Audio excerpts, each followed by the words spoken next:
from the University of Florida College of Journalism and Communications. You're watching WUFT News at 6. The Gainesville Police Department is asking for the public's help in finding two men caught on camera involved in a burglary at the Koppers Industrial Complex. That's our top story. Good evening. It's Thursday, March 26th. I'm Nicole Acevedo. And I'm Taylor Nunez. Thanks for joining us tonight. WUFT's Amanda DeLea joins us now live from the newsroom with more. So Amanda, as many know, the Koppers site is a Superfund site that has been vacant for decades because of industrial contamination. So where exactly did this burglary take place? We've heard a lot about the Koppers site in the past. Officials are working to clean up the contaminated 90 acres of land. While the land is vacant, there are offices on site being used to help manage the cleanup process. This past weekend, burglars decided to trespass onto that property and break into one of these offices. Police officers are looking for two black males who burglarized the Koppers Industrial Complex off of 23rd Avenue on Saturday. Officials say the men broke into an office on the property and found keys for several different vehicles, including a motorcycle and pickup truck that they stole. They took the pickup truck and a trailer to an area in the southeast side of town and were attempting to hide it, and it got stuck, but we were able to recover that. The men did steal one more vehicle, a golf cart. The men then abandoned that golf cart here in the parking lot of Best Pond, but there's one thing that they may not have known at the time. They were being recorded. While the pickup truck and golf cart have been recovered, the motorcycle is still missing. The pawn shop had about 23 minutes of recording from 3 different angles. The video shows the men driving the golf cart through the pawn shop's parking lot and then just leaving it. The shop was closed at the time, but when the owner found the golf cart on Sunday, he was excited. I was a little excited thinking that someone might be wanting to sell a golf cart or borrow money, but there was no note. When the golf cart stayed in the parking lot for another day, he decided to call police, who confirmed that it was stolen from the Koppers site. If you bring something to a pawn shop, you're going to jail. So, we can assume that they were going to sell it here, or maybe they just broke down in front, but we had the video.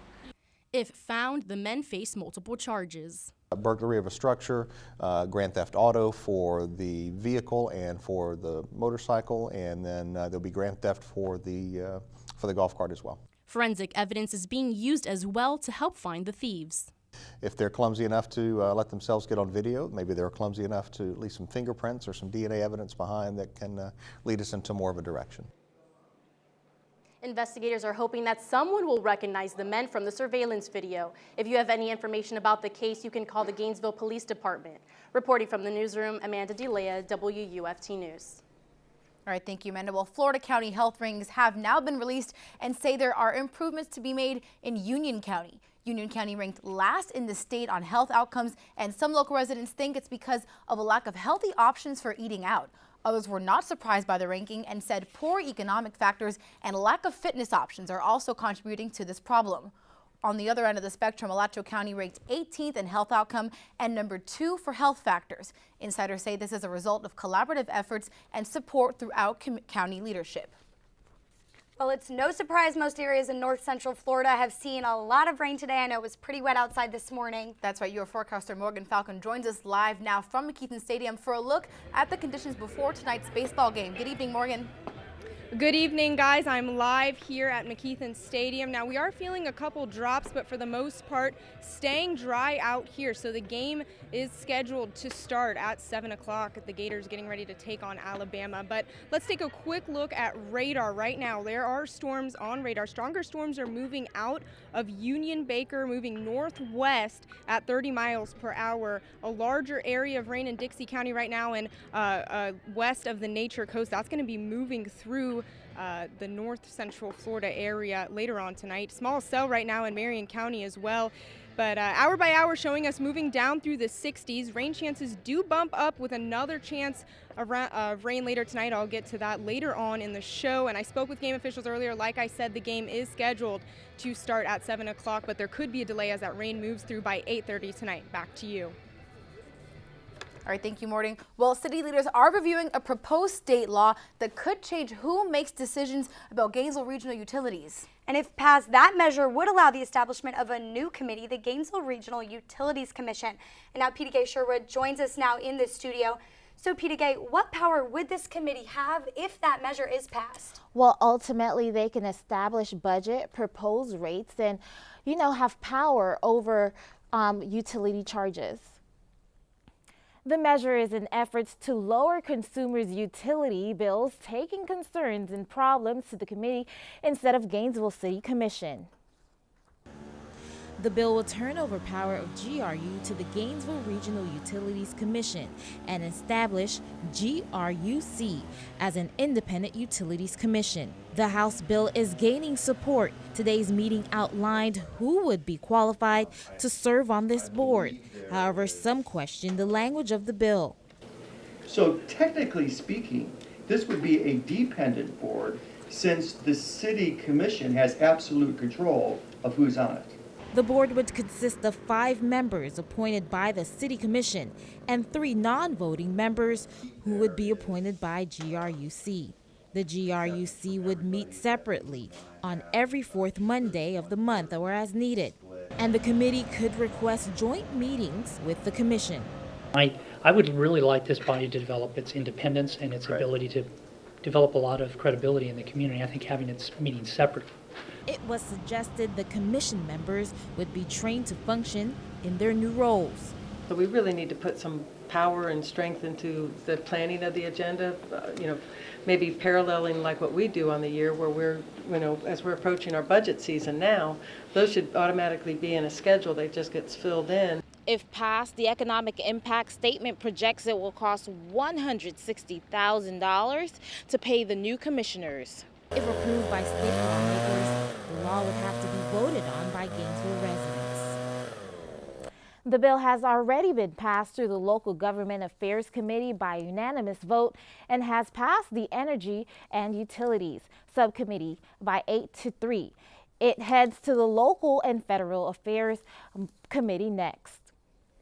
Peter Gay, thank you. A doctor in Ocala noticed more than $100,000 worth of medical equipment was stolen from his car just hours before it was needed in surgery. Dr. Samuel Agnew had been staying at the Hilton Hotel and had left 5 trays in his car overnight. He tried to lock his car with his key fob but didn't notice that the battery in the fob was dead. When he showed up the next morning to the hospital, he still hadn't noticed the theft. He discovered it a few hours later when it was needed for surgery. The hospital checked its surveillance video and confirmed that it was not stolen while his car was there. Dr. Agnew was able to quickly replace his equipment and still go into surgery. The Alachua County Sheriff's Office is trying to determine how an inmate managed to walk away from his assignment this morning. Deputies say inmate Terrence L. Johnson was cleaning public areas of the Alachua County Jail and outdoor areas that are accessible to the public when he escaped. They say several inmates were under supervision and they're trying to find out where Johnson's supervisor was at the time of his escape. Johnson arrived at 7:36 a.m. to start his assignment at 8, but the assignment supervisor noticed Johnson's disappearance a little after 8 a.m. He was later located and he was returned to the jail. Well, termites are a concern for major Floridians, but UF researchers say after taking a closer look at 2 kinds of termites, that problem could get even worse. WUFT's Adriana Riza has more on this story. If run-of-the-mill termites aren't bad enough, imagine a hybrid termite species. UF researchers based in the Fort Lauderdale area are concerned with both the Asian and Formosan termites reproducing. Both are non-native to Florida and are said to have been introduced to the area through cargo shipments. And while researchers believe they had different swarming seasons in which they never interacted, in the last 2 years the seasons overlapped. Meaning if the 2 species meet and mate, they can produce a termite much more destructive than their own. It's very rare. It's 2 invasive species actually mating in a non-native area and breeding. One of the reasons these termites are so destructive is because they're subterranean termites, meaning their nests are found underground, making them hard to find. And once they are found, the problem may already be affecting your home. While research is still being done as to whether or not the hybrid termite can actually survive, a UF innovation in the form of a bait trap has been created to help destroy their colonies. This technology really allows us to kill the entire colony that is around structure. So if there's multiple colonies, we can eventually eradicate every single colony around structure. Researchers are also concerned that the hybrid termite could possibly spread from South Florida all the way to North Carolina. Adriana Yurisa, WUFT News. And termites are also responsible for about $40 billion in damage annually. Emmy Award-winning journalist Cheryl Atkinson spoke with us today. She's covered several big national stories, such as the Fast and Furious and Benghazi scandals. She talked about tonight's planned keynote address, the rightful owners of public information. And Atkinson says she's often had to sue the government to get information. Almost nothing that we seek these days that is public in nature is readily released from the federal government. And that means they're able to control narratives, almost like a Soviet-style government. They're able to keep information from us and tell us what we can and can't know. So we are forced then to rely solely on the government, what information it puts out and claims, even though we know and have proven that in the past they've put out false information and they've given false testimony to Congress. And she says journalists are still not doing enough to fight back. But today, UF is honoring 4 investigative data journalists who are known for challenging those boundaries.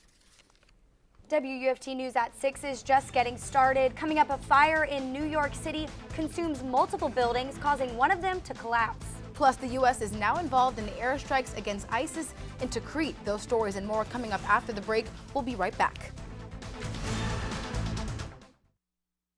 You're watching WUFT TV News. Welcome back.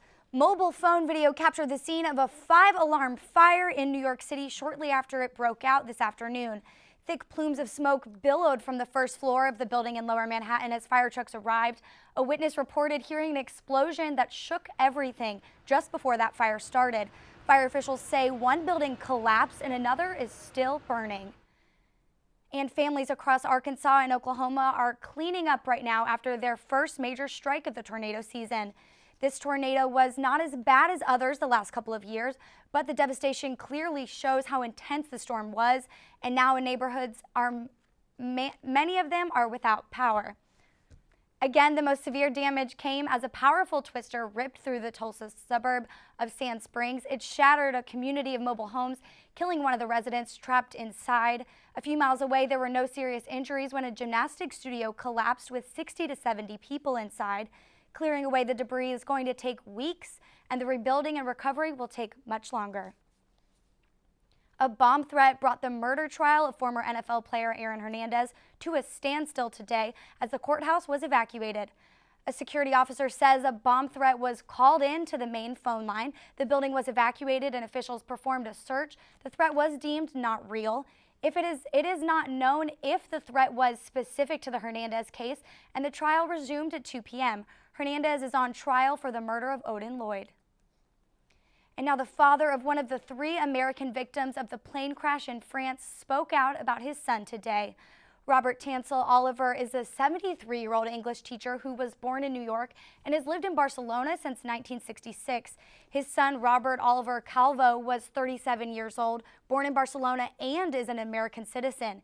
In the midst of his grief, Robert Oliver says he's trying to focus on the happy years, and he says his faith teaches him that he will see his son again.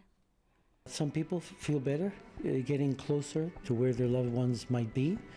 We prefer to be with our grandchildren and the wife of our son, to comfort them and be alongside them.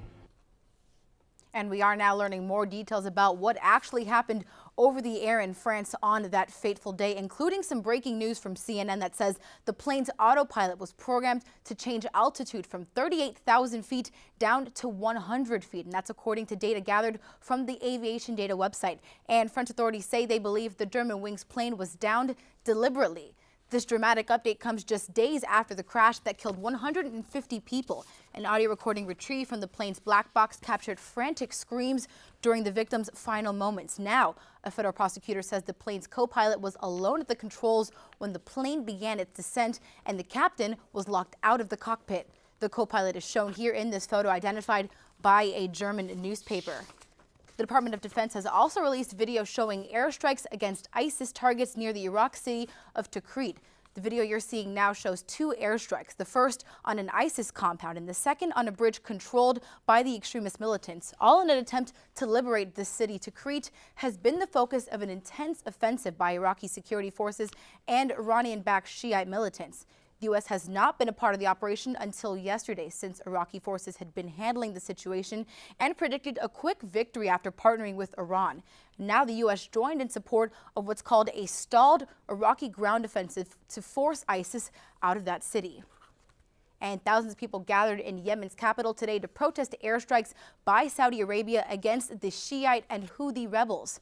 The Houthi rebels have forced the country's embattled president to flee the country, and a Houthi leader has called for a holy war against Saudi Arabia. The Saudi airstrikes came hours after Yemen's president fled the country. Iran, a predominantly Shiite nation, supports the Houthis and called Saudi airstrikes an invasion and a dangerous step. Saudi Arabia is predominantly, again, a Sunni nation. Another round of rain will move through later tonight. Coming up, Morgan will join us again with another look at conditions from McKeithen Stadium and whether or not that rain will last until the weekend.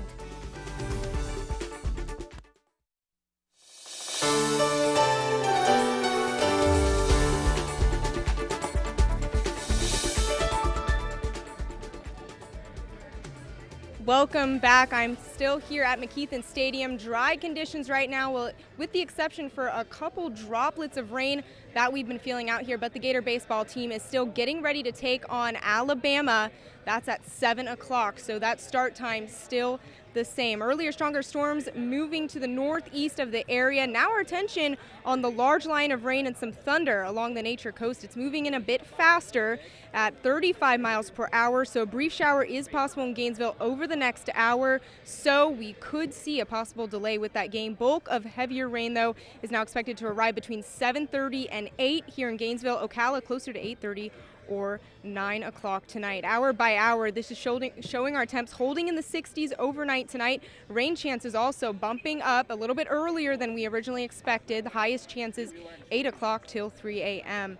There is a low chance for wind and hail with these storms that are going to be moving in. That will end at 11 a.m. Lightning possible until about 2 o'clock on our Friday morning. So look at all of this rain, though. This is the bulk of moisture that's moving in off of that system that's just digging up moisture in the Gulf. It really exploded on us earlier this morning. That's why we saw those bands of rain moving through a bit earlier, but it's way ahead of the front. That won't get here until tomorrow. So future track, this is going to show where and when we could see some rain. Like I mentioned, that rain possibly moving in a bit earlier than we originally expected. The current wave of rain ending by 3 a.m., but like I mentioned, starting earlier, starting right around 8 o'clock. Spotty showers possible Friday in the morning, and then another band comes by the afternoon hours. That's about 11 a.m., ending by 3 a.m. Now, this batch of rain is in association with the cold front that will move through, so after that, notice this with the temperatures. Our temperatures are actually going to fall in the afternoon hours, reaching our highest 76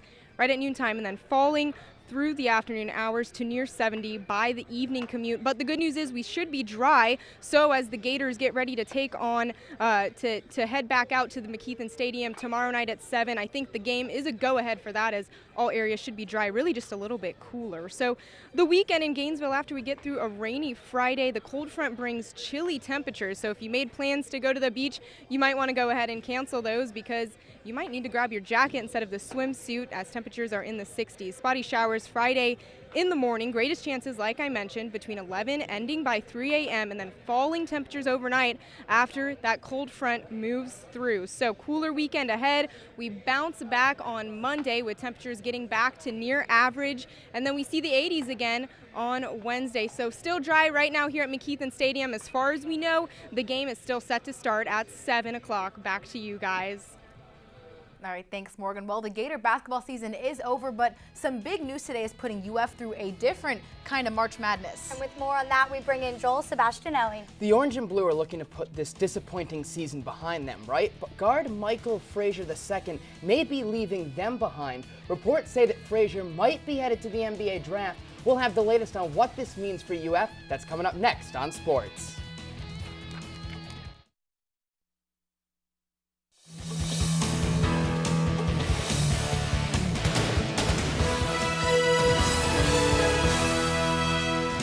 Welcome back, I'm Joel Sebastianelli, and here's what's happening in sports. This season of Florida basketball didn't go as expected, but if there was one positive to take from UF's first losing season since 1998, at least the core players would return next year.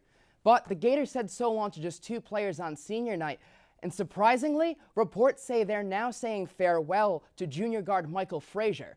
Multiple reports saying that Frazier will declare for the NBA draft instead of returning to Florida for his senior season. He missed 7 games with a high ankle sprain, but still posted an average of 12 points and 4 rebounds per game this season. Frazier's best asset is his shooting. In 3 years, Frazier has drained 43% of shots from beyond the arc. The consensus among draft analysts is that Frazier will attract attention in the second round. Now, if Frazier makes his departure official, he'll leave 4 of his classmates behind. Leading scorer and rebounder Dorian Finney-Smith could be the go-to for senior leadership and production next year. Casey Hill was the team leader in assists in 2014-2015. He'll be back too, along with Alex Murphy and Devon Walker as well. Gator baseball came out swinging to begin 2015. They're still ranked in the top 5, but things haven't been as smooth lately. After a 3-3 start to SEC play, the Gators survived a scare at Stetson on Tuesday. Tonight, they hit the diamond again at home against another team in the SEC, searching for more consistency, Alabama. Our Jonathan Perez is there. Hey, John, what are some keys to watch for in this series this weekend? Well, Joel, the Florida Gators are back at McKeithen Stadium welcoming the Alabama Crimson Tide for a 3-game series. Florida's coming off a 9-6 Stetson victory on Tuesday after dropping their first weekend series of the year to Ole Miss. Now, Alabama comes into the series with a team batting average of .277, and they have 2 players who are batting above .400, but the rest of the team has really been inconsistent. Now, Harrison Bader says it doesn't matter how inconsistent the Tide has been, he still knows that Alabama is a very tough team to beat. I think the challenge is that they're an SEC team and they're going to come at us with everything they got. And, you know, that's what we want. We love challenges. So, you know, I know Alabama's very, very good. And we're just looking forward to just that Thursday game and just getting after it. Aaron Rhodes will get the start on the mound for the Gators today, and the weather is holding up. Live from McKeithen Stadium, Jonathan Perez, WUFT Sports. All right, thank you, Jonathan.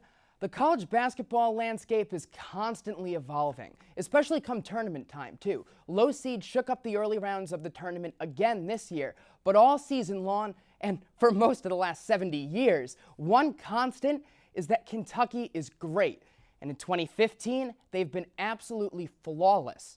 Kentucky continues its pursuit of perfection tonight against West Virginia at 36-0. They'll have to overcome the Mountaineers' tight full-court press, though. It's heavy pressure on defense. They'll take on the winner of Notre Dame and Wichita State in the Elite Eight. And also on the docket from the West region, top-seeded Wisconsin takes on North Carolina. On the late-night menu, Xavier looks to upset one of the nation's best shooting teams, the 2-seed Arizona, at 10-17. One last look at the weather forecast is coming up after the break. Stay with us. Welcome back. One last look at weather conditions out here at McKeithen Stadium. Still dry for now, but we did just get word that they are considering postponing the game tonight, but we'll wait until the rain begins to make that decision. One thing I can tell you, though, is when that rain starts, it will not stop for a while. Check out radar. We updated the times of arrival as we're seeing that these storms are moving in a bit faster. 7:30 for the start time in Gainesville. Ocala could see rain starting to push in by about 8 o'clock. And midday round of rain comes for us on Friday, then colder and drier afterwards. Highs this weekend going to be in the 60s. Those temperatures don't start to rebound until we get into the beginning of the work week. Back to you guys. Thanks, Morgan, and thank you at home for watching WUFT News at 6, a production from UF's Innovation News Center. We'll see you again tomorrow, and don't forget WUFT News is always on at WUFT.org. The Nightly Business Report is coming up next. Have a great evening.